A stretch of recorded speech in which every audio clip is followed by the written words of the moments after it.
Good day and welcome back to another World of Warcraft video. In this video we're going to be taking a look at Sniffenseeking or buried treasure dives and basically whether they are worth it and whether you should consider spamming them. And the answer is kind of.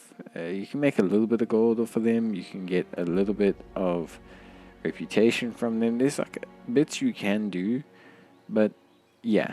We'll discuss that in detail, but first things first, how do you get treasure maps? Now, treasure maps are pretty straightforward to get, honestly speaking. You get one from your weekly Loam Niffen quest. So you get one basically from the Worthy Ally quest. You will get one free attempt every week, and then you can buy them with, basically barter bricks. So you can go to Ponzo in the town, and you can trade a couple barter bricks and you'll be able to get a couple buried treasures, which is pretty cool, I guess. The real question people are going to want to ask is, should you really be spamming these? And there's a couple decent rewards, and we'll take a look at them in detail a little bit later in the video.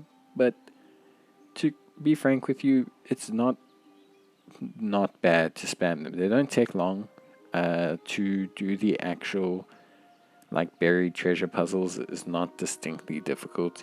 You can most of the time force your way through to the very end quite easily by just spam pressing buttons, or just kind of doing whatever you need to do to get the victory.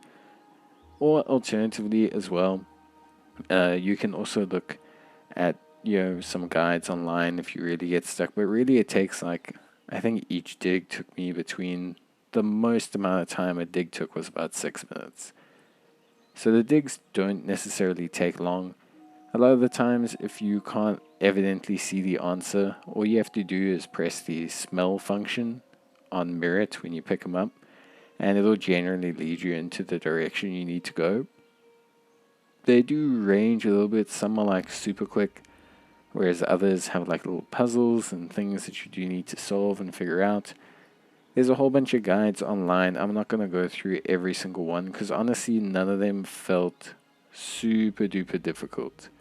If there is a super difficult one, or one that you specifically feel is something you maybe want an answer to, you're welcome to leave a comment down below, and I'll leave a short or something about it for you guys, just so you can obviously see the answer. But most of the time it amounts to just pressing the sniff button on Merit, or the dig button, or very evident stuff. So performing the digs don't take long. They take around 2 to 6 minutes, I would say, max, and a lot of the times they're pretty fun. They're not anything too crazy, but they are pretty fun. You do get some, pretty good rewards at the end as well. And that's what we're going to discuss now. So what can you get from doing a sniff and seek? What can you get from actually doing this event? And there's a couple of things. Firstly, every time you complete it, you'll get a little satchel. And that satchel can have a variety of rewards. So the big ticket items are Loam Niffen Insignia, which gives you 250 reputation with the Loam Niffen. Ouroboros Tablet, which you can combine with the Flesh item to get the Save Run Pet. Zarelek Glow Spores, which are a new crafting profession reagent. And those are actually the big money item that you can get from this.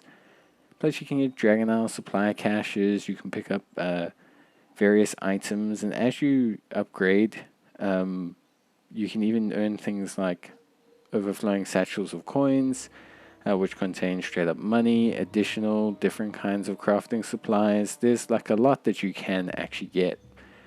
And they don't take very long. You can even get barter bricks themselves. I opened up one and got 5 barter bricks from it, which was pretty crazy.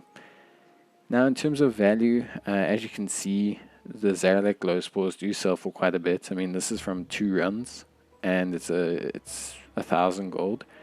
I know it doesn't seem like much, but it is an interesting way to potentially make money. if you want to just kind of spam run them. You could get lucky and make quite a sizable chunk of gold, like a couple grand for literal minutes of work.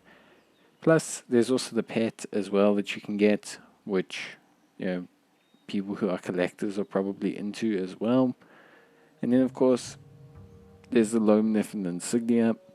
So I think it's worth, for the amount of effort you put in, for the like 2 to 4 minutes to 6 minutes that you're going to spend doing the actual run, honestly, it's pretty worth it. Should you exchange your barter bricks for maps and spam run them to try and make money? Not really. I don't think that's something you want to do.